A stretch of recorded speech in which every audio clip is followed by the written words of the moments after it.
ছেলেরা বাপ, নষ্ট হইও না বাপ, নষ্ট হইও না। কেউ তোমারে মনে রাখবে না।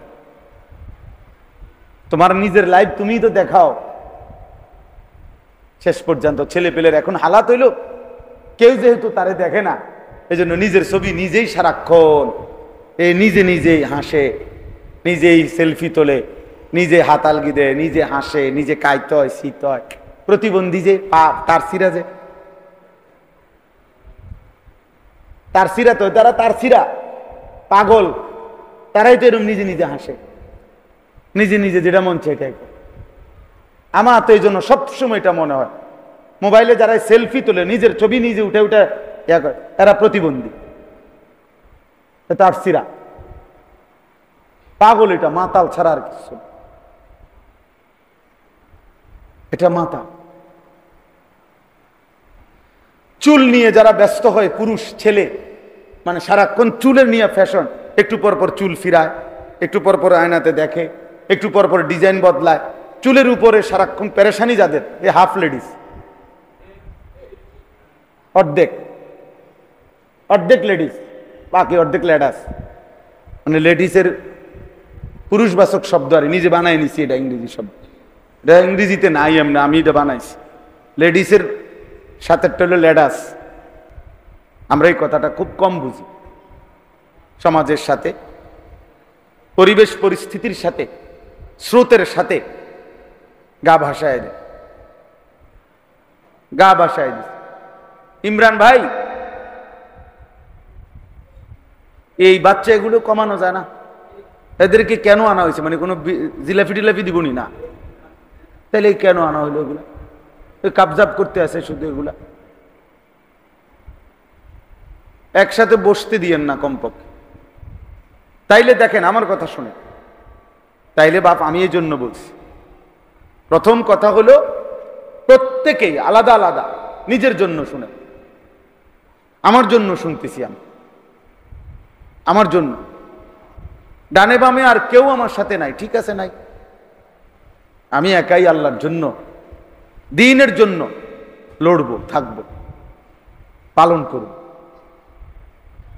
এটা মুমিনের সিফাত হতে হবে, নাহলে আখিরাতের মুক্তি মিলবে না, আখিরাতের মুক্তি মিলবে না। হযরত হুযায়ফা রাদিয়াল্লাহু তাআলা আনহুর মতো সাহাবী, নবীজির একজন বিখ্যাত সাহাবী হুযায়ফা ওনার নাম। তো উনি, মানে এটা নিচু আমার থেকে, কোরআন শরীফটা এই জন্য রাখা যাচ্ছে না, রাখা যাইতো না, মানে এই রেহালটা নিচা। তো হযরত হুযায়ফা রাদিয়াল্লাহু তাআলা আনহু, তিনি থাক, হ্যাঁ হ্যাঁ, মাশা, দাও দাও ভাই, ওইটা দেন।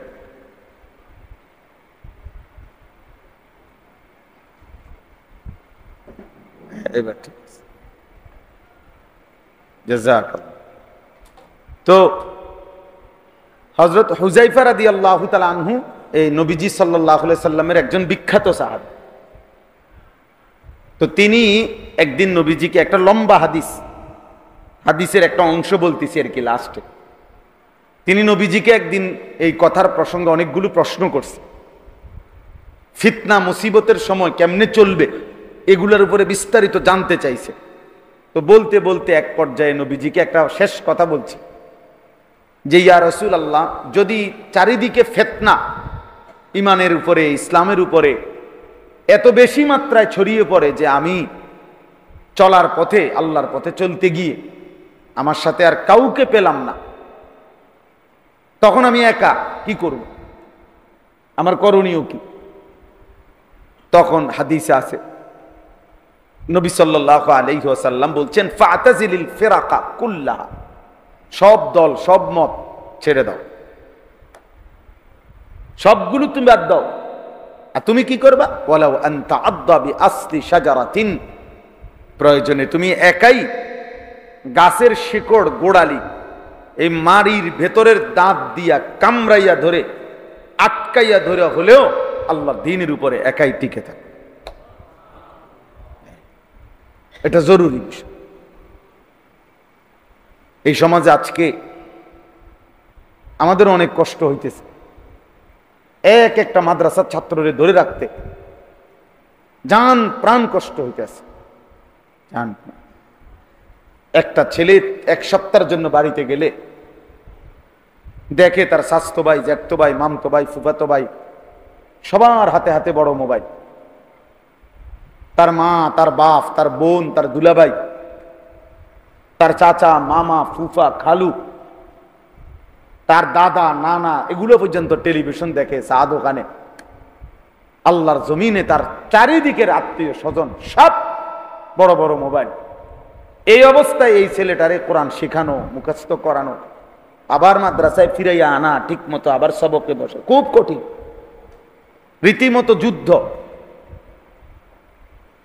রীতিমতো যুদ্ধ। খুব কষ্ট হয় এখন, খুব কষ্ট। সেদিন আমার এক অভিভাবক ঢাকায়, আমাদের মহব্বত করে একজন ভাই, ওনার ছেলে ঢাকা পড়ে, হিফজখানায় 7 পারা পড়ছে, এখন বাড়িতে চলে আসছে, আইসা বলতেছে তার আব্বা আমার চাচাতো ভাই, সব ফুফাতো ভাই সবাই উচ্চ শিক্ষিত হচ্ছে, আর তোমরা আমার মূর্খ বানাবার জন্য এখানে ফেলে রাখছো। আমি এটা বুঝছি। 12 থেকে 12.5 বছরের বাচ্চার এই বুঝ আসলো কোথায় যে আল্লাহর কোরআন পড়তে গিয়ে তার মা বাপ মূর্খ বানায় দিতেছে, আর তার সাথের ছেলেরা সব উচ্চ শিক্ষিত হইতেছে। মানে ওরা সবাই 12 বছরে মাস্টার্স পাস করিয়া অন্য ঢাকা ইউনিভার্সিটির প্রফেসর হয়ে গেছে। এরমই তো বুঝাইলো, হে তো 12 বছর বয়সে কি সব ঢাকা ইউনিভার্সিটি পাস করে লাইছে নাকি? তো তুই কি বুঝাইলি? কে তার এই বুঝ দিল? এই আমার আশপাশ, তার আশেপাশে, তার আপন জনরাই, এই ইতা করবি তুই, হ্যাঁ দেখতাম না তুই কিরবি, এত বছর বুঝি কোরআন শরীফ পড়ন লাগে, হ্যাঁ হাফিজি পড়ে কিরবি, মানুষের বাড়ির দাওয়াত খাইবি, বুঝছেন না কথা? আর তাইলে প্রতিদিন যত দিন যাচ্ছে বাপ, প্রতি একদিন বাড়তেছে ফিতনা, মুসিবত, দিনের উপরে টিকে থাকা খুব কঠিন হয়ে যাচ্ছে প্রতি ঘন্টায় ঘন্টা। আল্লাহ নবী সাল্লাল্লাহু আলাইহি ওয়াসাল্লাম বলছেন, একটা সময় এমন আসবে যখন একজন মানুষ কবরস্থানের সামনে দাঁড়িয়ে আফসুস করবে আর বলবে যে হায় আফসুস, ইয়া লাইতানি মাকানাহু, হায় আফসুস, আমি যদি ওই লোকটা যদি কবরে না থাকে, আমি যদি কবরে থাকতাম, তাইলে এই ফিতনা থেকে বেঁচে যাইতাম। বুখারী শরীফের একেবারে প্রথম খণ্ডে কিতাবুল ঈমানের মধ্যে এই হাদিস আছে, আমরা নিজে পড়ছি, পড়াইছি।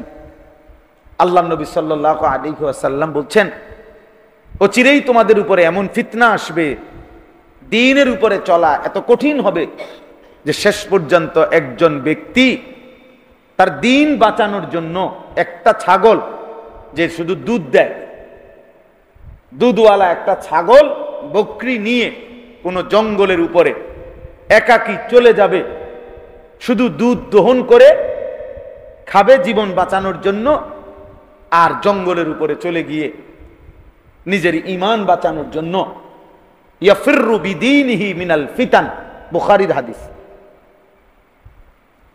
চলে যাবে। লোকালয়ে টিকে থাকা এত কঠিন হয়ে যাবে ঈমানের উপর, বুঝছে? 5 বছরের বাচ্চা, 4 বছরের বাচ্চার, 8 বছরের বাচ্চার মোবাইল টিপা দেখলে পাগল হয়ে যাওয়ার দশা। এবার কিভাবে টিপতে আছে এত, আহ কে তার মা, কে তার বাপ? এত বড় নাফরমানিতে তারে অভ্যস্ত করাইলো কে? জিনে আইসা অভ্যস্ত করাইছে এটা? অপদার্থ মা বাপ, অপদার্থ মা বাপ, আহ্লাদের নামে, আবেগ দেখানোর নামে, সোহাগ করার নামে আপন সন্তানকে বরবাদ করে দিছে, আপন সন্তানকে বরবাদ করে দিছে। 16 বছরের তাগড়া ছেলে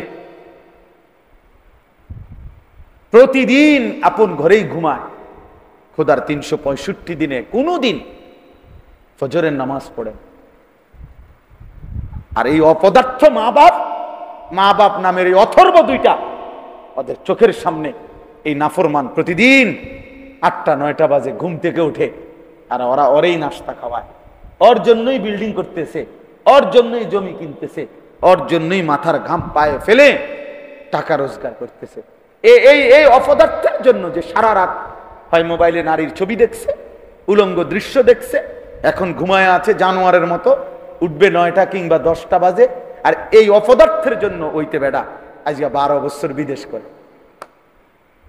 হেতের গাম বাইয়া বাইয়া পড়ে একটা টাকার জন্য, একটা রিয়ালের জন্য বেচারা কঠোর রৌদ্রে, আরবের মরুভূমিতে, আরবের গরমে একটা টাকা কষ্ট করে কামায় রোজগার, এই হাইওয়ানের জন্য। হ্যাঁ, এটা বুঝাপড়া করা উচিত, এটা বুঝাপড়া করা উচিত। আল্লাহ নবী সাল্লাল্লাহু আলাইহি ওয়াসাল্লাম একদিন মদিনায় একটা পাহাড়ের একটু উঁচা জায়গায়, টিলা, ওখানে উঠে, মানে এরকম জায়গাতে উঠছেন যে এখন মদিনার সব ঘরবাড়ি দেখা যায়। কুমিল্লা শহরে এই যেটারে কুমিল্লা টাওয়ার বলে, এখন Comilla medical college, central medical college, এইটা প্রথম কুমিল্লা একটা সালাউদ্দিন হোটেল আছে, নাম করা হোটেল, পুরাতন ঐতিহ্যবাহী হোটেল। এই হোটেলের পাশে একটা 6 তলা বিল্ডিং হয়েছিল নতুন, আমরা এই সময় প্রাইমারি স্কুলে 3-তে বা 4-এ পড়ি শহরে। এই সময় এই 6 তলা বিল্ডিংটার মধ্যে এই হসপিটালটা চালু হয়েছিল। তো প্রথম এই কুমিল্লায় 6 তলা বিল্ডিং, পোলাপাইন আইসা কইতো 6 তলা বিল্ডিং এর ছাদে উঠলে সারা কুমিল্লা দেখা যায়। তা আমরা বিকালবেলা আসরের পরে ঠাকুরপাড়া থেকে হাইটা এই বিল্ডিং এর সিঁড়ির মুখে দাঁড়ায় থাকতাম, আর শুধু এই দারোয়ানডারে পাহারা দিতাম। তে যদি একটু সাইডে যাইতো একটা দৌড় দিয়া ছাদে উঠতে লাইতাম, মানে ওই দেখার জন্য যে সারা কুমিল্লা দেখা যায়। মানে এটা পরের দিন স্কুলে গল্প করতাম যে কালকে দেখছি ওখানে ছাদে উঠছি, 6 তলার ছাদে উঠছি, মানে এটা একটা জীবনের অনেক বড় ক্রেডিট মনে করতাম, যে বিরাট সফলতা। তো আল্লাহ নবী সাল্লাল্লাহু আলাইহি সাল্লাম এই উঁচু জায়গায় উঠে মদিনার সব ঘরবাড়ি দেখা যাইতেছে, সাথে সাহাবারা। আল্লাহ নবী সাল্লাল্লাহু আলাইহি সাল্লাম বলছেন, ইন্নী লা আরাল ফিতান খিলালা বুয়ুতিকুম কামাওয়াকিল কাতর। বলতেছে সাহাবারা, আমি তোমাদের প্রত্যেকের ঘরের কোনায় কোনায়, ঘরের চালে চালে, ঘরের ছাউনিতে দেখতে পাচ্ছি বৃষ্টির ফোঁটার মতো ফিতনা পড়ছে। কামাওয়াকিল কাতর, বৃষ্টির ফোঁটার মতো। বলেন বৃষ্টির ফোঁটা কিভাবে পড়ে? প্রথম ফোঁটা পড়ার 5 মিনিট পরে আরেক ফোঁটা পড়ে, এর 5 মিনিট পরে আরেক ফোঁটা পড়ে, এভাবেই তো না? কেমনে তাই? অনবরত, অনবরত কিনা? অনবরত বৃষ্টির ফোঁটা পড়ে। বৃষ্টির ফোঁটা আলাদা করার সুযোগ নেই। আপনি কেমনে আলাদা করবেন? মানে প্রতি ফোঁটা আলাদা করার পারবেন? এটা এইভাবে রাসূল পাক সাল্লাল্লাহু আলাইহি ওয়াসাল্লাম বলছেন, ফিতনা আমি দেখতে পাচ্ছি তোমাদের ঘরগুলোর ফাঁকে ফাঁকে পড়ছে। বলেন